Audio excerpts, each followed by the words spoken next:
Halo, nama saya Arif Fadil. Saya seorang praktisi teknologi yang selama 20 tahun terakhir berkesempatan untuk berkiprah di perusahaan teknologi global, berkesempatan untuk berkiprah di perusahaan teknologi seperti Microsoft, Google, dan Amazon.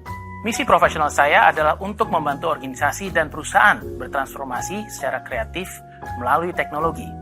Kali ini, saya ingin memperkenalkan Anda dengan konsep transformasi digital serta Web3 untuk Golkar Institute Training App.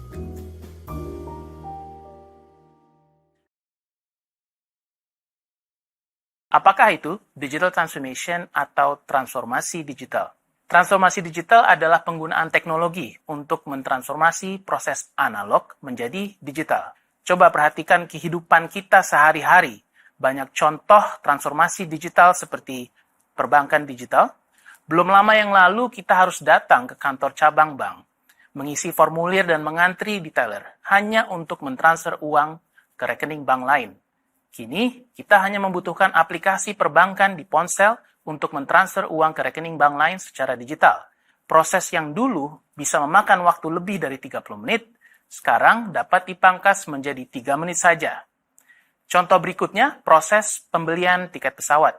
Dulu, kita harus singgah atau menelpon seorang travel agent terdekat untuk membeli tiket pesawat kemanapun kita pergi. Kini dengan ponsel di genggaman, kita hanya membutuhkan aplikasi travel commerce untuk mempunyai akses informasi rute dan bursa perdagangan tiket pesawat yang sama seperti sang agen travel di waktu yang lalu. Pastinya kini kita dapat membeli tiket pesawat dengan harga yang jauh lebih kompetitif dan proses yang lebih cepat dan efisien. Nah, jadinya transformasi digital itu tidak harus menakutkan Anda. Terkadang upaya transformasi digital sekecil apapun bisa membuahkan imbalan yang besar dan dampaknya mungkin sudah Anda nikmati dalam kehidupan sehari-hari. Karena disrupsi digital akan berakselerasi terus lebih cepat dan akan terjadi tidak hanya di lingkungan bisnis, tapi juga di semua aspek sosial, ekonomi, politik, dan budaya. Berikutnya, mari kita ketahui apa saja sih pilar-pilar dari transformasi digital.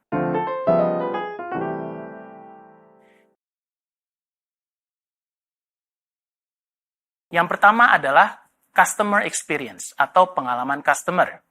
Pilar ini merupakan kunci dasar dari transformasi digital karena semua berawal dari memenuhi ekspektasi customer yang sudah banyak berubah di era digital ini.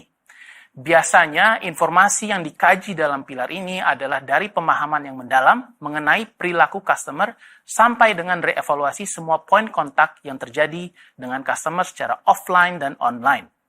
Yang kedua adalah operations atau operasional. Pilar ini bertujuan untuk mengoptimalkan kegiatan operasional agar lebih efisien dan mencakup digitalisasi proses, pemberdayaan karyawan, tata kelola, dan manajemen performa. Yang ketiga adalah business models atau model bisnis.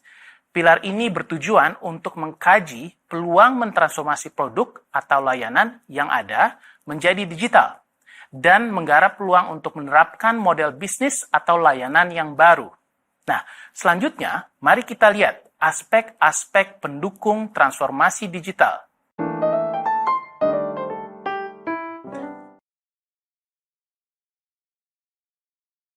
Aspek pertama adalah kepemimpinan. Semua harus berawal dari tingkat yang tertinggi. Sebuah organisasi atau perusahaan harus mempunyai visi, misi transformasi digital yang jelas, terukur, dan dapat dieksekusi oleh semua pihak yang terkait. Aspek yang kedua adalah keahlian tenaga kerja dengan kemampuan digital. Kurangnya SDM dengan keahlian digital merupakan hambatan utama. Pada tahun 2030, Indonesia diperkirakan kekurangan tenaga kerja TIK sebesar 9 juta, angka yang luar biasa. Budaya untuk terus belajar melalui training dan sertifikasi yang terstruktur dan terukur merupakan kunci sukses keberlangsungan transformasi digital. Aspek yang ketiga adalah kebijakan informasi teknologi, baik di level organisasi, perusahaan, maupun pemerintahan.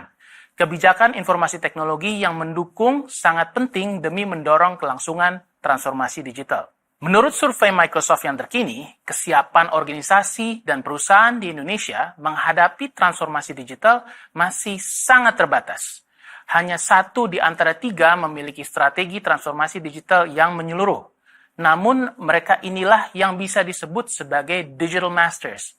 Karena dengan merangkul budaya transformasi digital, mereka secara signifikan bekerja lebih baik secara operasional dan finansial.